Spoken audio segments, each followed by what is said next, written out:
Lives of the Stoics. By Ryan Holiday and Stephen Hanselman. Deeds, not words. At the core of Stoicism is a single question: how should I live? In practical, concrete terms, how should I react to hardship? How should I react to happiness? What goals should I pursue? Which values should I live by? What should I do in this life so that, when it comes to an end, I can look back and regard it as well lived? You've probably wrestled with these questions. And the Stoic philosophers you'll meet in this summary definitely have answers. They believe that the summum bonum, that is, the highest good, is virtue. But what's virtue? Zeno, Stoicism's founding thinker, divided virtue into 4 types: courage, wisdom, moderation, sometimes called temperance, and justice. These are the virtues that the Stoics sought to live by, and that they thought everyone should live by. Courage, wisdom, moderation, justice. The Stoics believed these qualities were the surest path to a virtuous life, a good life. Emphasis on the word life. Stoicism is not an armchair philosopher's philosophy. It's about deeds, not words, about how you move through the world, how you act, how you live. So who were the Stoics? How did they live their lives? That's what you're about to find out. We'll journey to ancient Greece and Rome and familiarize ourselves with the fascinating biographies of the most famous Stoic thinkers. We'll discover how they lived Stoicism's core virtues: courage, wisdom, moderation, and justice. And how they applied those virtues at the end of their lives. So let's do it. Let's go back to the very beginning, to Greece in the 4th century BCE, where a shipwreck gave birth to the philosophy known as Stoicism. In these summary, you'll learn why Cleanthes wrote his philosophy on oyster shells, how Marcus Aurelius dealt with a pandemic, and how the world's most famous Stoic got blood on his hands. Key idea 1. Zeno, 334 BCE to 262 BCE. Here we are, on the island of Cyprus, in the 4th century BCE. With us on this island is a man named Zeno. He's a wealthy merchant, and he makes his living trading in a rare purple dye. This dye, which enslaved laborers make from the blood of sea snails, is in high demand among the rich and powerful, who use it to color their sumptuous robes. It's a good life. Zeno is comfortable, he wants for nothing, but today tragedy strikes. The ship carrying Zeno's precious cargo is wrecked at sea. Just like that, with the swiftness of a crashing wave, all is lost. Zeno and his family are left with nothing. This is one possible account of Zeno's misfortune. In another, he was on the ship. Or maybe he was safely on land. We don't know, but we do know how he reacted. Some people, most people, would have been broken by this devastating turn of events, but not Zeno. He confronted his bad luck with resilience and courage, exactly the sort of qualities that Stoicism would come to represent. Rather than cursing his fate, he embraced it. He moved to the city of Athens, the beating heart of ancient Greece, and reinvented himself as a philosopher. He even went so far as to praise fate. "Well done, fortune," he's said to have said, "to drive me thus to philosophy."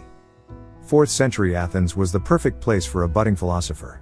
Fueled both by business and, shamefully, by the slave trade, the city was a commercial success. Its educated elite had plenty of time to ponder life's biggest existential questions. Before long, Zeno found a respected teacher, a man named Crates of Thebes, who introduced him to the basics of philosophy. Zeno's education began with an eccentric lesson. Crates asked Zeno to carry a pot of lentil soup across the city. Believing that this task was beneath him, Zeno took the soup through the back streets, in an attempt to avoid being seen. Crates was having none of that. He came up to Zeno and tipped the soup down legs, plain for all to see. The lesson was simple: Zeno should care less about what other people thought of him. Before long, Zeno became a respected philosopher in his own right. He founded a new philosophy, called Stoicism, and formulated its 4 guiding principles: courage, wisdom, moderation, and justice. Like the Stoics who came after him, Zeno believed that philosophy should not be confined to the classroom but should instead be put into action in daily life. So, rather than shouting from a bell tower or speaking in a grand lecture hall, Zeno and his followers discussed their ideas in the middle of the city, on the Stoipoikon, the painted porch, of the Agora of Athens. Which is where Stoicism gets its name from, the Stoa in Stoipoikon. And that is perhaps the greatest testament to Zeno's modesty. Rather than naming his philosophy after himself, he named it after the porch on which he taught. Next up, we'll meet one of the people who studied on that porch, a student of Zeno's named Cleanthes. Key idea 2. Cleanthes, 330 BCE to 230 BCE. Our next Stoic philosopher, Cleanthes, was one of Zeno's most devoted students. His family, unlike Zeno's, was poor, and he struggled and toiled his entire life, at first out of necessity, later by choice. Born on the Aegean coast in 330 BCE, Cleanthes came to Athens as a young man. He made his money primarily as a water carrier. It was tough work, drawing water from a well, carrying it among the city's numerous gardens, returning to the well for more water. His toil was so constant that he was dubbed Phreneles, a pun on the name Cleanthes. In Greek, it means water boy. And a water boy he remained. It's likely, though we can't say for certain, that Cleanthes didn't meet Zeno and begin his philosophical studies until he was close to 50. He'd been a water carrier all the while. But even after meeting Zeno, even after he began to make a name for himself as a philosopher, Cleanthes kept working. Despite being offered vast financial gifts by wealthy patrons. Despite his aging body. He studied by day and carried water by night. Why? Well, for Cleanthes, work was not merely a means to money. He thought Philoponia, a love of labor, was as important as Philosophia, a love of wisdom. It's perhaps not hard to see why. Both require discipline, a virtue that falls under the category of moderation. Both require industriousness, a virtue that falls under the category of courage. What's more, physical labor, though exhausting, allows the mind to wander, to observe things and people. It gives us the headspace, the stillness, to think about our ideas, quietly, while carrying out our tasks. Like many true Stoics, Cleanthes also lived a very frugal life. He was even reported to write down his thoughts on oyster shells and ox bones so that he didn't have to buy papyrus paper. But these deprivations, just like the exertions of water carrying, didn't bother him. Quite the opposite. He embraced them. But not everyone appreciated this hard-working, penny-pinching philosophy student, this paragon of moderation. His fellow Athenians mocked the fact that he'd spent 20 years studying under Zeno, his teacher. For this, he was dubbed a simpleton, a sluggish lump of stone that could not be molded. But Cleanthes handled his critics with good humor. Instead of being offended when people laughed at him, he often responded by poking fun at himself. And we know that he was not a simpleton, not a lump of stone. Disciplined, hardworking, indifferent to discomfort, yes, but not unfeeling or unintelligent. He wrote many books, grappling with topics ranging from pleasure to ethics, physics to logic. He loved poetry, and wrote it himself. To the end, and he lived for 100 years, likely longer than any other Stoic, Cleanthes dedicated himself to the pursuit of virtue. Key Idea 3. Cato the Younger, 95 BCE to 46 BCE. From Athens, we now travel to Rome, soaring not only over land and sea but across the centuries. Between the death of Cleanthes and the birth of our next Stoic, Cato the Younger, more than 100 years passed, and there lived Diogenes, the first Stoic, according to Cicero, to write about practical political questions.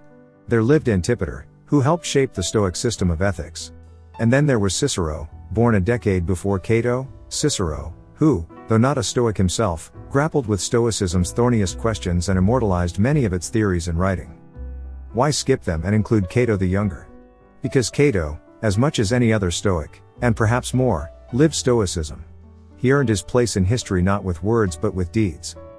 Born in Rome in 95 BCE, Cato seems always to have possessed the qualities that defined his life: courage, incorruptibility, and an unwavering dedication to justice and freedom.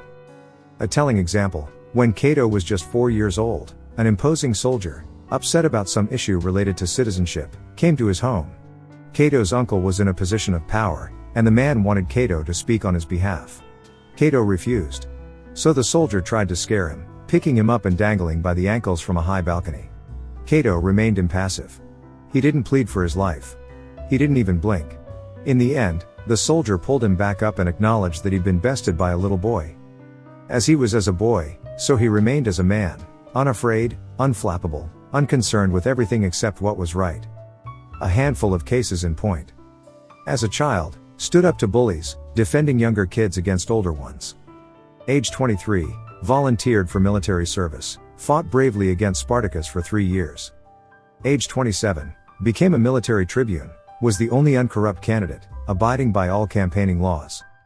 This is the man who, in 65 BCE, at the age of 30, took public office and joined the Roman Senate. In this role, he had one mission: root out corruption and help Rome, which he believed was straying from the true path. Here are some things he did. Fired corrupt employees. Came to work before everyone else. Left work after everyone else. Refused luxurious job perks. Refused to wear fancy robes. Didn't throw parties. Didn't wear perfume. The list of didn'ts and refusals goes on. Did all this rectitude irk his fellow senators? Yes. Did it make him enemies? You bet. To the less morally upright, Cato's very presence was a constant rebuke. But he was indifferent to their opinion. He didn't care what they thought. He didn't care what anyone thought. The only thing to which he wasn't indifferent was virtue. Only one thing mattered, doing what was right, always. The rest be damned. It was a noble stance, but, in the end, his refusal to compromise on his convictions led to his death.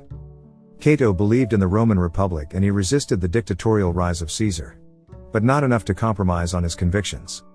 When Pompey, one of the political elite with whom Cato didn't always agree, asked to marry Cato's daughter, hoping to form a political alliance, Cato refused.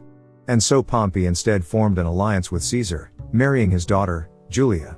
The marriage gave Caesar a major political boost, and together the two men forged a new and autocratic future for Rome. This might have been avoided had Cato chosen to descend from his moral high ground, just a little, and formed an alliance with Pompey. Cato resisted Caesar at every turn, even when he crossed the Rubicon, precipitating civil war in Rome. We know the rest of the story. Caesar won, despite everything Cato had done to stop him. Obstinate to the end, Cato refused to live under an autocrat. And so he didn't. He spent his last evening reading Socrates. In the morning, upon awakening, he took his sword and drove it into his breast, facing death as bravely as a 4-year-old boy had once faced the threats of a soldier. Key idea 4.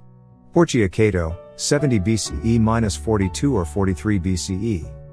As we traverse the philosophical landscape of antiquity, you may be wondering, where are all the women?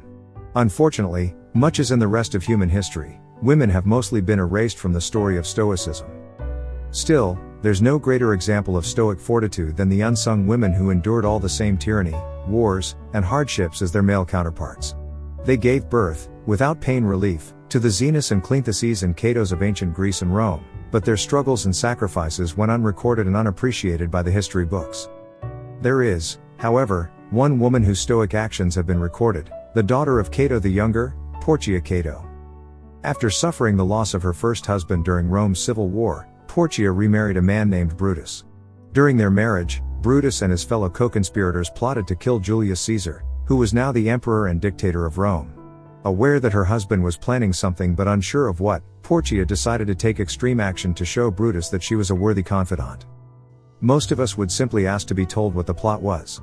But Portia, a true Stoic, knew that actions speak louder than words. So she took a knife and, in Brutus's absence, stabbed herself in the thigh. When Brutus returned home, he found her pale and shaking, weak from loss of blood. "Look," Portia said, "at the pain I can endure." By thus wounding herself, she demonstrated her tough, Stoic character, proving that she'd be able to withstand extreme pain if necessary. She wanted to show him that she would not break down under interrogation, if she were ever tortured for information. Upon seeing this proof of his wife's iron will, Brutus immediately shared the details of the plot with her. And when, on March 15th, he and his co-conspirators assassinated Caesar, stabbing him some 23 times, Portia was waiting at home, praying that everything had gone to plan. This was not the last time that Portia would demonstrate her Stoic courage and indifference to pain. Just 2 years after Caesar's assassination, Brutus was killed in a civil war started by Mark Antony, one of Caesar's diehard supporters. There are conflicting accounts of Portia's response. But one writer reports that, when Portia learned of her husband's death, she rushed to the fireplace and swallowed hot coals, taking her own life, just as her father had taken his. Like her father before her, she refused to live under an oppressive regime, and she faced her fate with the same courage and calm decisiveness. Key idea 5. Seneca, 4 BCE to 65 CE. Seneca the Younger is perhaps the most famous Stoic philosopher of all time. Seneca is best remembered for his literary accomplishments, and especially for a book of philosophical letters called, aptly, Moral Letters. But, although Seneca is celebrated for his words on moral judgment, his actions were far from morally irreprehensible. Seneca may have always tried to embody Stoic virtues, but, in his case, embracing one virtue led him to turn his back on many others. Here's the story. According to Stoic philosophy, we all have a moral duty to involve ourselves in politics in order to contribute to the public good. Perhaps it was this Stoic principle that, in 50 CE, drove Seneca to take up an invitation to tutor a 12-year-old boy, the adopted son of Emperor Claudius. His name was Nero. But Nero's behavior was cruel and entitled, lazy and vain. Seneca tried to teach him the Stoic values of wisdom, justice, and mercy, but with little success. Even as a child, Nero showed unmistakable signs of the man, and the ruler, he would become. 4 years later, Nero's mother, Agrippina, murdered his father, Claudius, clearing the way for the 16-year-old Nero to become emperor himself. And it wasn't long before this new boy emperor gave his own brutal tendencies free rein. First, Nero murdered his mother. He then ordered the death of every male relative who might be a future rival to the throne. Where was Seneca during this bloodshed? Shamefully, he was right by Nero's side as his faithful teacher. For the next 15 years, Seneca remained loyal to Nero, even as the young emperor revealed himself to be a tyrannical psychopath.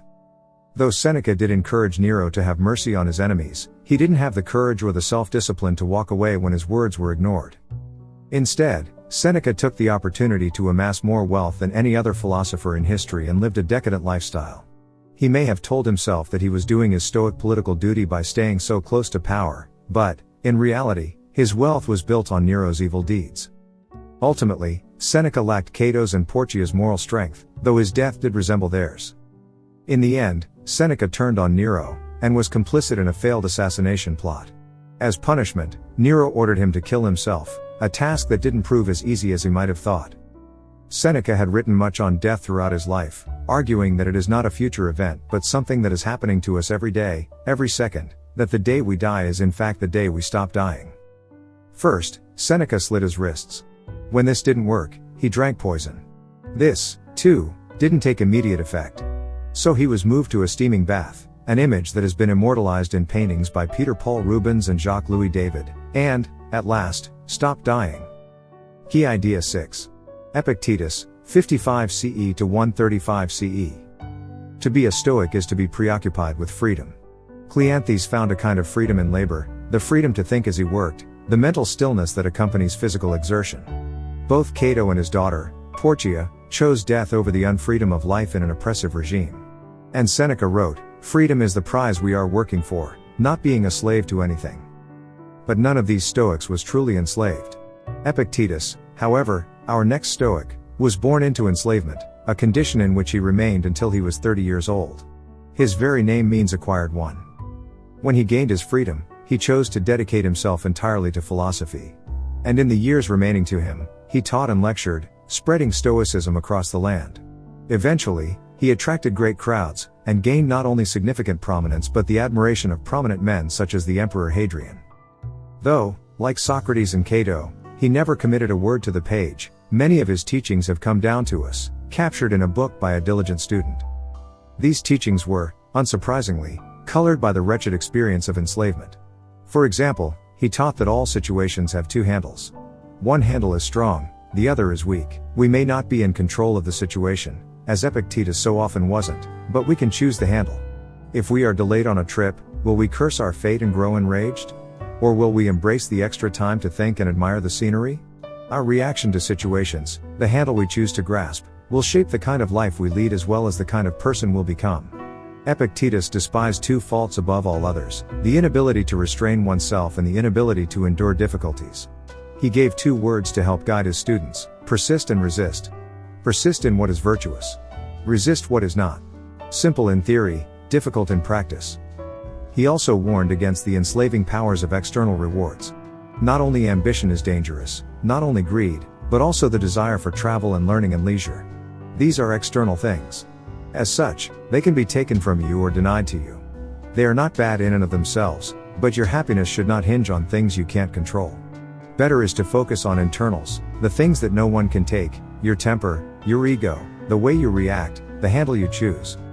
All of these teachings had a great influence on our next and last Stoic figure, Marcus Aurelius, a man whose writings are very much with us but who also took another of Epictetus's teachings to heart: don't explain your philosophy. Embody it. Key idea 7. Marcus Aurelius, 121 CE to 180 CE. It's often said that absolute power is absolutely corrupting. And all too often, history has shown this to be the case. But our final Stoic figure seems to be the exception to the rule. Through the shining example of his own life and leadership, he showed us what humanity is truly capable of. And, arguably, it was thanks to his stoicism that he achieved such greatness. We are talking about Marcus Aurelius, the world's first philosopher king. Born to a respected Roman family in 121 CE, Marcus was just 17 years old when the heirless Emperor Hadrian chose him as his successor and invited him to join the imperial family. While many young men would let this huge change in fortune go to their heads, Marcus remained the kind and humble boy he'd always been. Even when he moved into the palace, he still visited his tutors' houses rather than letting them come to him. Incredibly, one of his first acts was to share power with his adoptive brother Lucius, naming him co-emperor. Consider what a radical act this was when other rulers like Nero had murdered their rivals. But Marcus's benevolence didn't stop there. When he learned that one of his closest political allies, Cassius, was plotting a coup against him, Marcus quickly forgave the conspirators for their betrayal and wept when someone killed Cassius in revenge. As a true Stoic, Marcus ensured his decisions were always guided by the interests of ordinary Romans rather than his own comfort. Just consider his actions when the Roman Empire was ravaged by the Antonine Plague. Needing to refill Rome's dwindling treasury, Marcus could easily have raised his people's taxes. But, instead, he took all the ornaments from his imperial palaces and sold them to the highest bidder. From Marcus's writings we know that he worked hard to live up to his Stoic philosophy. In his book Meditations, he writes about his feelings of jealousy, anger, and lust. But whereas many of us give in to these emotions, Marcus sought to master them. He writes of finding guidance in Stoic wisdom, using it to create a moral framework for his leadership. Ultimately, Marcus Aurelius's life and writings are perhaps the most potent demonstration of the power of Stoicism. He used it to improve himself, to hold himself accountable, to strive toward an ideal self and a virtuous life. And his example, captured in his writings, is proof that we can do the same. In conclusion, ask any Stoic, and they'll tell you that deeds speak louder than words, which is why studying examples of Stoicism is as important as, if not more important than, studying Stoic ideas. You now know how the ancient Stoics lived, how they pursued courage, wisdom, moderation, and justice. Subscribe for daily book summaries.